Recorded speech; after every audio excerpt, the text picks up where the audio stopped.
Good afternoon, Mr. Stanley's class. I'm Al Grady with MJG 11 News. In today's news, we are featuring the Incas. Would you like to be willing to eat llama meat or sit around for hours and do housework? If not, then you would not have done well in the Inca civilization. In the mid-1400s, the Incas ate mostly amaranth, which is like wheat and maize. They also ate chocolate, which happens to be a giant piece of corn. They also made chili peppers into a seasoning for Peruvian cuisine. The cool thing about the Incas is that they were first people to harvest tomatoes. Unfortunately, tomatoes during this time were not very large or sweet. The most unique food that the Incas ate that we no longer eat today is llama meat. Incas ate llama meat because of its size and richness in protein.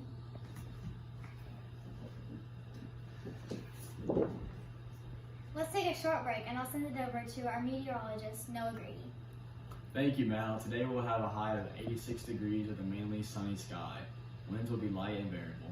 Humidity will be at 57% and the UV index will be at a 6 out of 11.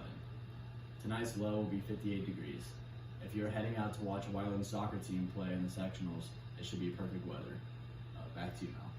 Thank you, Noah, for that weather update, and good luck at the Whiteland High School soccer team. Next up is what the Incas wore. Alpaca's long hair was a material that Peru used to make clothing. The best material was given to the Incas who were leaders, and the less desirable clothing or cheaper material was given to the people that were not as special. Sandals were the only footwear worn by both men and women.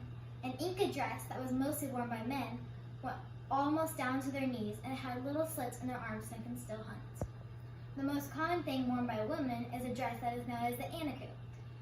This dress was the same as the men's, but a little bit longer. The anaku went down to the ankles on the Inca woman. These Incas wore an outer garment, especially when it got colder in the Andes.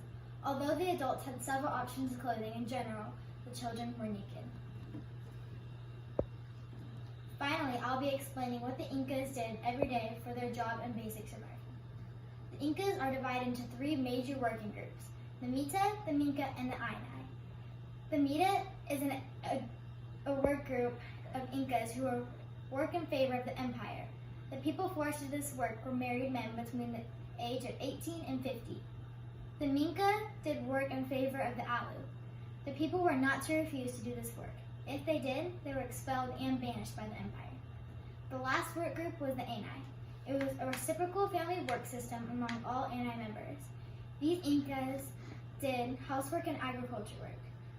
I hope today you learned something new about the Incas. This is Mal Grady from MJG 11 News. Thank you for watching. Have a good rest of your day.